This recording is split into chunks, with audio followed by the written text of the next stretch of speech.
এই দোকানের রহস্যটা কি? এটা বলতে পারবেন না? হ্যাঁ, আপনি বলতে পারবেন? একটু দাঁড়ান, ভাই একটু দাঁড়ান। আরেকটু সামনে হও। আসসালামু আলাইকুম ভিউয়ার্স।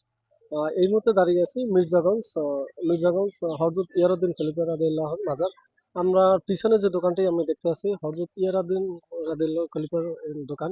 এই দোকানে নাই কোনো দোকানদার। এখান থেকে যদি কোনো কাস্টমার আসে, সে নিজের ইচ্ছাকৃতভাবে যে পণ্য লাগে এই পণ্য সে নিয়ে যাবে। রাখবে এই যে দান বাক্স আছে, দান বক্সে সে টাকা রেখে যাবে।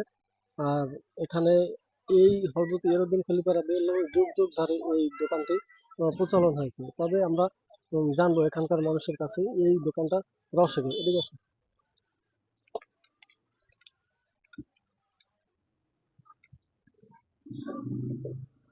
ভাই একটু কথা বলা যাবে? আসসালামু আলাইকুম ভাই।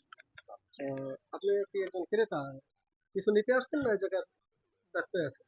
আমি একটু দায়িত্ব ক্যামেরার দিকে তাকান। দায়িত্ব না, জাস্ট ওখানে মানব ছিল, মানবের জন্য আসছি। যে এই যে পণ্যটা নিলেন, এখান তো কোনো দোকান নাই, মানে কোনো লোক নাই। এটা কিভাবে এটা নিলেন? এটা মূল্য নির্ধারণ করা আছে, আপনি টাকা বাক্সে দিয়ে দিতে হবে খুচরো করে আপনার। টাকা বাক্সে কোনটা মূল্য নির্ধারণ করা আছে? হ্যাঁ, আমি যেটা নিচ্ছি ওইটার দাম আমি দেখে ওখানে দিয়ে যাবো। মানে এইরকমই এই দোকানটা চলার সিস্টেম। হ্যাঁ, এরকমই। মানে এখানে কোনো দোকানদার থাকবে না। এই দোকান থেকে চাহিদা মতো যার যতদূর লাগে সে নিয়ে যাবে, ডান পাশে টাকা রেখে দেবে। হ্যাঁ, দেখা যাবে এই সিস্টেম। এরকমই system। কতবার এসেছে? আমি হিসাব নেই, অগণিত বার। যে মানুষ সফল হয় তারপর আসে। সফল না, এটা জাস্ট সফল আসা বলতে না, আমি সফল আর আসফল এটা জাস্ট আমরা ছোটবেলা থেকে এখানে আসি, এটা এই মাজারের প্রতি একটা ভক্ত বা আকর্ষণ আমার সবসময় কাজ করে। তো অর্থাৎ মানত মানত করছি বিদায় যে আমার কবুল হয়ে বেশি সেটা না, আমি মানত করছি, ভালো মন্দ তো অবশ্যই আছে। আর এই কারণে এখানে আসা। ধন্যবাদ। আমরা এই কাস্টমারের সাথে কথা বললাম। সে একই প্রশ্ন উত্তর দিল। একটু সামনে আসো। আসসালামু আলাইকুম।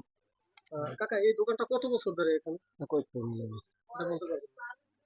মানে এইরকমই প্রচলন থাকে এই দোকানে। কোনো হ্যাঁ, দোকানদার নেই। না দোকানদার নেই। মানে যার যতটুকু দরকার সে নিয়ে যায়।